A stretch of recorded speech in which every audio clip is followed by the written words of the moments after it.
3 mortes e uma suspeita. O Hospital do Distrito Federal investiga se superbactéria matou pacientes. Casal é sequestrado na Grande São Paulo e jovem executada com tiro na cabeça. Polícia de São Paulo prende 24 pessoas em operação contra o roubo de cargas. Suspeito de esfaquear estudante no trem é identificado no Rio. Cadeia sobre rodas. Presos passam a noite em ônibus por falta de espaço na delegacia. Na Itália, aviões de acrobacia se chocam em pleno voo e piloto morre. O Senado dos Estados Unidos suspende o Programa Nacional de Espionagem. Ministro do Planejamento diz que aperto fiscal vai durar até 2017. Jogada ilegal. Jovem paulistano é acusado de estelionato contra game que tem 15 milhões de fãs na internet. O acusado criou programas capazes de interferir no jogo original. O escândalo na FIFA. Entidade decide banir mais 3 dirigentes. O São Paulo apresenta novo técnico colombiano Juan Carlos Osorio. Este es el desafío más grande de mi carrera profesional. O peso do amor. A Prefeitura de Paris retira toneladas de cadeados deixados numa ponte por casais apaixonados.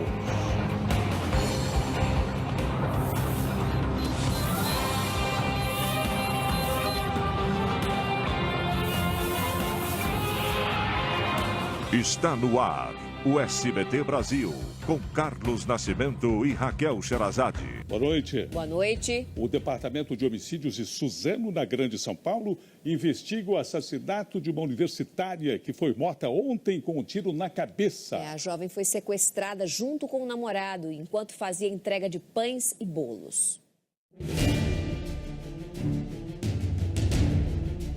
Durante o enterro, o pai de Camila Beraldo teve de ser amparado. A mãe também estava muito emocionada. A vítima, que tinha 25 anos, era estudante de veterinária e foi assassinada durante um sequestro relâmpago. Mataram essa princesa, uma menina linda, e com um tiro na nuca de uma forma fria, calculista. A jovem e o namorado, Cauê Kamezawa, de 26 anos, iam fazer a última entrega de pão da manhã, quando foram abordados por 3 criminosos armados nesta rotatória em Itaquaquecetuba. Cauê contou à polícia que eles foram sequestrados e levados para Suzano. Lá seguiram até uma favela. Depois, o veículo com os reféns foi abandonado numa estrada de terra. Os criminosos atiraram na cabeça do casal e ainda tentaram pôr fogo no carro. Mesmo baleado, o jovem estava consciente e procurou ajuda. Cauê conseguiu correr até esta casa. Ele entrou porque o portão estava aberto. Lá dentro, achou a chave de um carro que estava estacionado na garagem. Tentou sair, mas perdeu o controle da direção e bateu bem próximo a este muro. Camila morreu no local. Cauê está internado e não corre risco de morrer. Já os bandidos fugiram levando o dinheiro das vítimas. Uma operação contra o roubo de cargas prendeu mais de 20 suspeitos na Grande São Paulo. Segundo a polícia, 4 bandos foram desarticulados. Ainda era madrugada quando a polícia saiu às ruas. Ao todo, 24 dos 36 mandados de prisão foram cumpridos em Guarulhos e bairros da Zona Leste e Sul de São Paulo. As investigações começaram em janeiro, depois de um assalto na região de Mogi das Cruzes, na Grande São Paulo. A polícia descobriu que os criminosos tinham ligação com bandidos de outros estados, como o Piauí. Eles agiam principalmente nas rodovias Dutra, Ayrton Senna, Anhanguera e Fernão Dias. De janeiro até agora, foram 15 caminhões roubados por eles. Eles faziam uso de um veículo dotado de sirene e iluminação semelhante a veículo utilizado pela polícia. Entre os presos, apenas uma mulher. A função dela era chamar a atenção dos caminhoneiros. Quando o motorista parava na estrada, acabava surpreendido pelos assaltantes. A polícia acredita que as quadrilhas tenham movimentado mais de R$1 milhão só neste ano. Todos os presos vão responder por roubo, formação de quadrilha e sequestro. Alguns deles já tinham passagem pelos mesmos crimes. Segundo a Secretaria de Segurança, o roubo de carga é um dos crimes que mais cresceu no estado em um ano. Na operação de hoje foram apreendidos uma viatura falsa e um jet ski, além de carros e motos usados pelos bandidos. Agora um alerta na saúde do Distrito Federal. 3 pacientes morreram com suspeita de contaminação por superbactéria. Com o pronto-socorro fechado desde sexta-feira, muitos pacientes não conseguem vaga para internação. É o caso desta mulher grávida. Tem 8 dias que eu estou sentindo dor, 8 dias. E ela disse que eu já estou em trabalho de parto desde o 1º centímetro. A emergência do Hospital Regional de Taguatinga, no Distrito Federal, não funciona desde que 8 pacientes foram diagnosticados com a presença das chamadas superbactérias. Ainda não se sabe o que causou a morte de Dona Luísa, de 79 anos, mas ela tinha a KPC. Muito revoltado porque minha mãe entrou simplesmente com uma fratura e vai sair do hospital morta, dentro de um caixão. Uma outra bactéria multiresistente, chamada de enterococcus, foi encontrada em mais 7 pacientes. 2 morreram nesta segunda-feira e os outros estão numa área isolada do hospital. O pronto-socorro está sendo descontaminado e será reaberto para novas internações amanhã. Em outro hospital público, no Guará, perto de Brasília, mais 3 pacientes com superbactérias estão isolados. A Secretaria de Saúde reconhece que pode ter faltado cuidados básicos de higiene. Pode ser limpeza, pode ser higiene de mãos, que não é feita, ou é feita só antes e não é feita depois. Pode ser equipamento que não foi devidamente limpo. Presos passaram a noite algemados nos bancos de um ônibus em Ribeirão das Neves, cidade de 300 mil habitantes da região metropolitana de Belo Horizonte. As imagens de celular mostram alguns presos dentro de um ônibus. Os 6 suspeitos detidos por tráfico de drogas tiveram que passar a noite no veículo por causa da superlotação na delegacia. O local tem 2 celas. Uma delas está na capacidade máxima, com 10 pessoas. Na outra, havia um suspeito detido por estupro, que estava isolado. O ônibus foi pedido emprestado a uma empresa aqui em Ribeirão das Neves por um tenente que chefiava o plantão. Os suspeitos ficaram no coletivo das 11 da noite desse domingo até por volta das 9h30 da manhã desta segunda-feira. No final da manhã, o suspeito de estupro que estava em uma das celas foi transferido e os homens deixaram o ônibus e foram para a delegacia. Diante do escândalo de corrupção na FIFA, que todos conhecemos, a Comissão Europeia fez um apelo por uma reforma urgente na federação que comanda o futebol. Hoje, mais 3 dirigentes foram afastados. O Comitê de Ética da entidade anunciou que impediu Henrique Sanz, secretário-geral da CONCACAF, a Confederação das Américas Central e do Norte, e mais 2 dirigentes do Congo de atuarem no futebol. Os cartolas foram expulsos em decorrência da investigação da Justiça americana, que na semana passada prendeu 7 dirigentes da entidade no hotel de luxo de Zurique, entre eles o ex-presidente da CBF, José Maria Marim. Na Suíça, o Ministério Público do país já interrogou vários integrantes do comitê executivo. Apesar de não ter o nome citado no processo, o presidente reeleito Joseph Blatter poderá ser o próximo a depor sobre as suspeitas de compra de votos para a escolha das sedes da Copa na Rússia e no Catar. Na Inglaterra, 2 bancos investigam se dirigentes da FIFA usaram as instituições financeiras para fazer pagamentos ilegais. O príncipe William, que é o presidente da Federação Inglesa de Futebol, pediu aos patrocinadores que façam pressão na FIFA por uma reforma. A exigência de mudanças também está sendo feita pela União Europeia, que não comentou a vitória de Joseph Blatter na sexta-feira.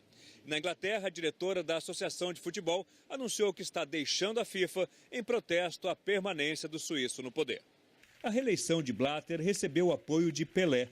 Ao chegar em Cuba, onde vai acompanhar um amistoso do New York Cosmos, o rei do futebol disse que é melhor ter alguém na FIFA com experiência.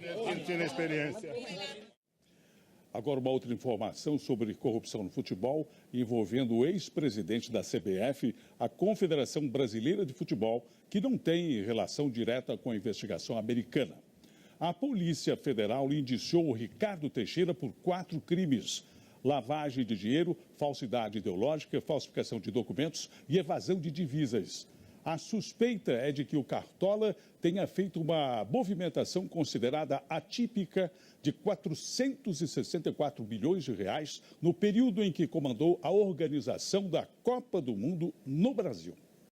O polêmico programa de espionagem dos Estados Unidos está suspenso temporariamente desde a madrugada de hoje. Os senadores americanos não aprovaram a continuidade do esquema de vigilância que armazena ligações, dados e mensagens de milhares de pessoas. Livre para falar com um namorado, com um filho, pedir uma pizza pelo telefone sem que ninguém fique de ouvido nessa conversa. Livre também para armar ações ilícitas que possam ameaçar o país. O Congresso não conseguiu passar a renovação do programa de espionagem em massa da Agência Nacional de Segurança, a NSA, denunciado pelo ex-funcionário Edward Snowden, hoje asilado na Rússia. Foi ele quem revelou que até o Brasil chegou a ser alvo do governo americano, causando um desconforto diplomático que só agora começa a ser resolvido. Por enquanto, o FBI terá que solicitar às operadoras de telefonia celular para grampear o número de um suspeito. O programa de espionagem está em vigor desde os atentados de 2001. 14 anos depois, a privacidade dos americanos tem ganhado um peso maior do que a segurança nacional, apesar do crescimento do Estado Islâmico que ameaça o país. Essa violência preocupa aqueles que defendem a lei antiterror de espionagem, apesar de que, na prática, ela nunca tenha conseguido frear ataques em solo americano. E para piorar, um documento revelou que em 95% dos casos, os funcionários responsáveis pela segurança dos aeroportos não conseguiram detectar explosivos e armas no raio-x. A falha já está sendo revista. Portanto, essa liberdade deve durar pouco, até que os políticos cheguem a um consenso e aprovem a reforma do programa intruso, mas com limitações. A emissora britânica BBC revelou mais uma barbárie do Estado Islâmico. O vídeo mostra os terroristas torturando um adolescente de 14 anos. Ahmed foi condenado à morte por conspirar contra o grupo. O jovem sírio recebeu choques elétricos, foi espancado e pendurado pelos pulsos. Ele sobreviveu porque o executor sentiu pena. 2 aviões bateram no ar pouco antes de um show aéreo na Itália. Os aviões caíram no mar e um dos pilotos morreu. O tradicional hipódromo Hollywood Park foi implodido na Califórnia, nos Estados Unidos. No lugar será construído um complexo residencial e de entretenimento. A Prefeitura de Paris começou a remover milhares de cadeados da famosa Pont des Arts. Os cadeados foram colocados por casais apaixonados para representar o amor. Só que o peso do amor estava comprometendo a estrutura da ponte. A prefeita da cidade sergipana de São Cristóvão, Rivanda Farias, renunciou hoje ao cargo. Ela é suspeita de favorecer um grupo de empresários nas licitações da merenda escolar. A Polícia Federal abriu um inquérito para investigar a denúncia feita pelo Conexão Repórter, de Roberto Cabrini. Foram 4 meses de investigação no estado onde 52% da população vivem na pobreza. O esquema superfatura o preço dos alimentos essenciais para crianças que muitas vezes não têm o que comer. A equipe de Roberto Cabrini se infiltrou na máfia da merenda escolar. Só para Marcos, sim, vai ser dado 10%. Ele vai levar 20 mil. Empresários estão envolvidos e há indícios da participação de autoridades. Fala-se, inclusive, que a senhora prefeita, o seu marido, receberia uma porcentagem para garantir licitações fraudulentas. O Ministério Público informou que, por enquanto, os contratos não serão cancelados. Encaminhamos o caso à Polícia Federal, que já abriu inquérito, e estamos acompanhando o caso conjuntamente com a Polícia Federal. E cadê o dinheiro? Para onde foi? Você vai ver a seguir, presidente da Câmara quer referendo sobre a redução da maioridade penal. Garis ganham ajuda de bicicletas e triciclos para a coleta de lixo em São Paulo. Novo técnico do São Paulo diz que nenhum jogador é titular absoluto. A seleção brasileira se apresenta para a disputa da Copa América. A gente volta já já.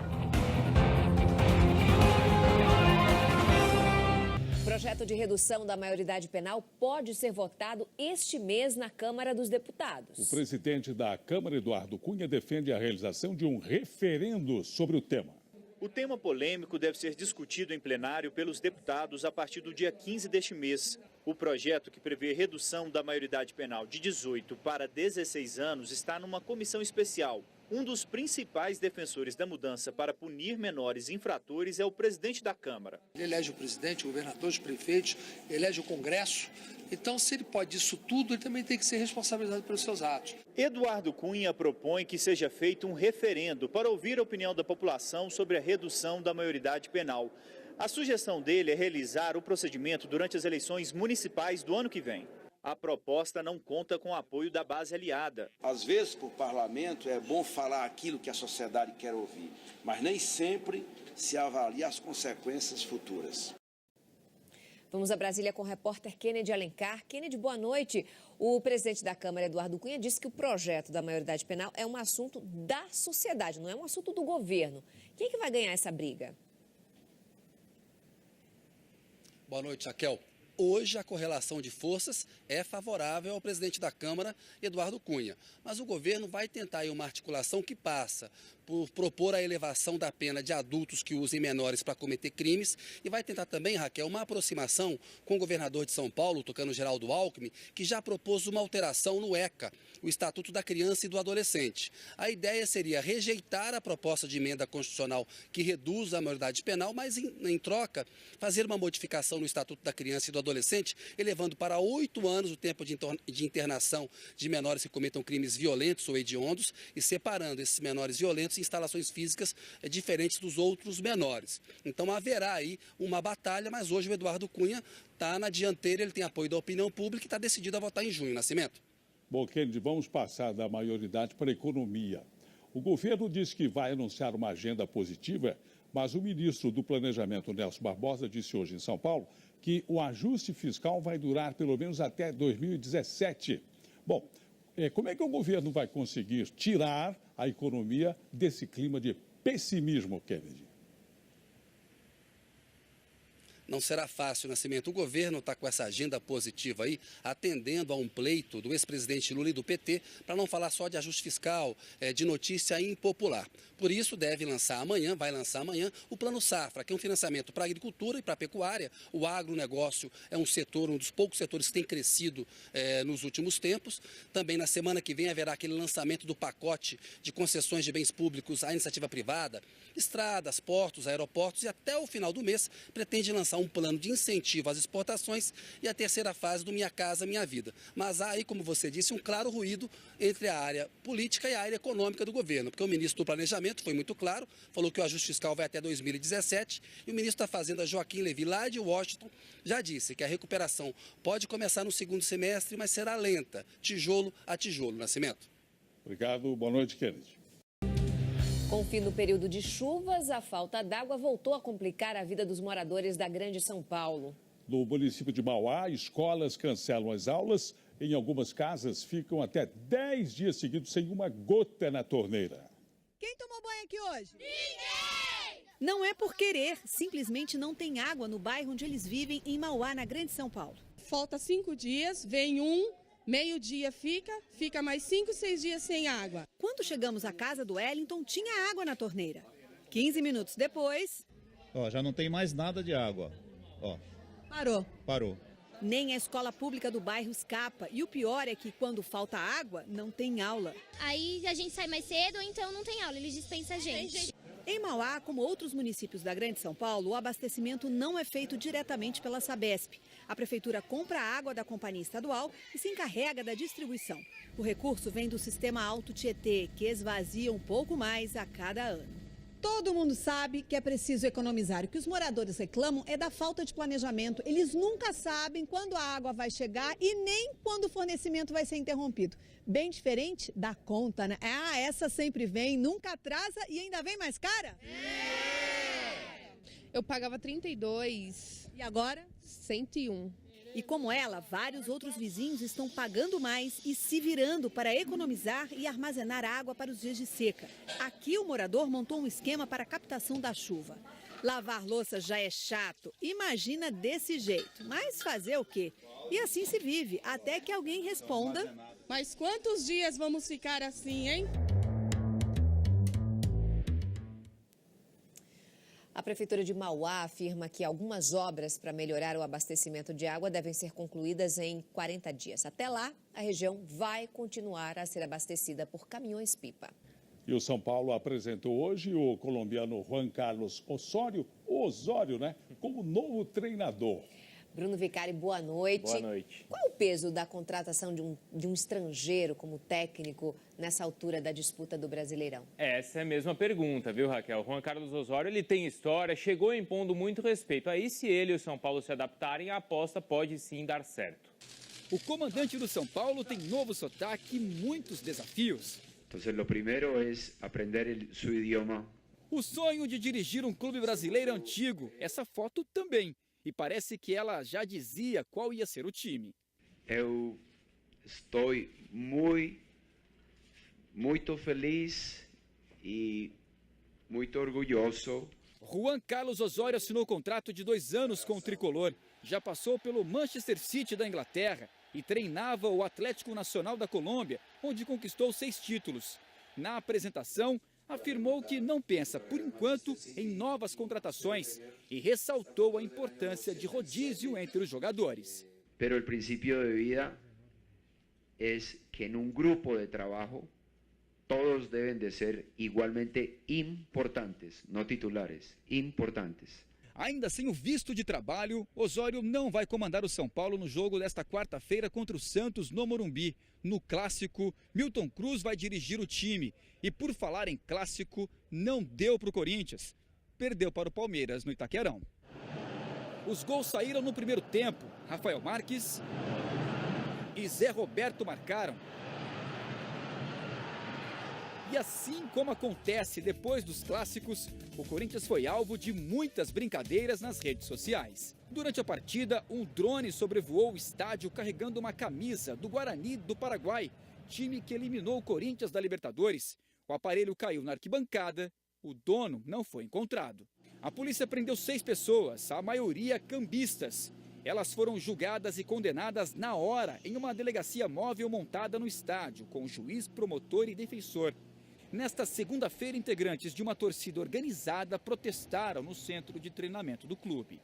No clássico carioca, o Fluminense venceu o Flamengo por 3-2.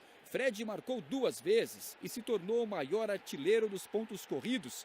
Assim como o Flamengo, o Vasco também está na zona do rebaixamento, com a derrota de 3-0 para o Atlético Mineiro. O campeonato tem 4 azarões na frente: Atlético Paranaense, Sport, Ponte Preta e Goiás. E foi no jogo da Ponte Preta que saiu um dos gols mais belos da rodada. Renato Cajá chutou de longe e encobriu o goleiro da Chapecoense. A seleção brasileira começou hoje, lá na fria Teresópolis, a preparação para a Copa América. Cid Marcos. A maior parte dos jogadores chegou cedo ao Rio. Da base aérea do Galeão, o grupo seguiu para Teresópolis, na região serrana. Na cidade, não só o clima é frio, a empolgação da torcida também. A seleção brasileira chegou na cidade hoje aí. Não sabia, não. Todo mundo chateado com o 7-1 lá. Depois do negócio aí da CBF, tá todo mundo revoltado com a seleção brasileira. Em vez de falar sobre os escândalos de corrupção, o coordenador de seleções da CBF preferiu defender a confederação. A CBF é uma das coisas que deu certo. O Brasil tem muita coisa que dá certo. O auxiliar de Dunga disse que a CBF passou tranquilidade para a comissão técnica, mas sabe que é preciso resgatar a confiança dos brasileiros na seleção. Esses que estejam um pouco discretos, nós vamos conquistar ainda. O nosso trabalho também é esse aqui.